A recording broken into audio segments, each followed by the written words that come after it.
What is up, guys? This is BC Gaming here. How y'all doing today? I'm doing pretty good. Here today to teach you guys how to remove a game from Steam. It's really quick. We'll take a second. If you like this video, make sure you squish that like button. Let me know what you think in the comments below. Go and subscribe if you haven't already. And hit the notification bell for future videos just like this one. We'll be doing more Steam, how to trick things, basic Steam stuff. Now, there are videos out there for how to do this, but I wanted to make a quick one. So here we go.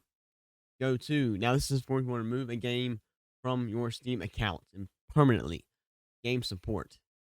Go to game software. Type in, I download a random free game, so I won't lose any money from doing this. And you click on the game. I'm sorry. Let me go back. Slow down here. I typed in risk global domination. No, not trash. I might get this a game feature, but we're just deleting it. So I want to permanently remove this game from my account. Yes. Okay. Remove listing games from my account permanently.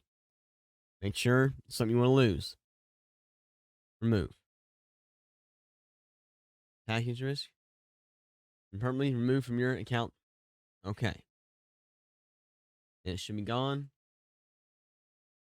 Let's see. I can manage uninstall it real quick. Should be now it's gone completely. There it is. That's it, guys. If you got it, that's it. Quick. If you like the video, make sure you squish that like button. Let me know in the comments below. I'm saying this again, I know, but it's 2 seconds ago, but here it is again. Anyways, y'all have an awesome day. Go ahead and subscribe. I'm at 99 subscribers. I need one more. I can make me a custom URL.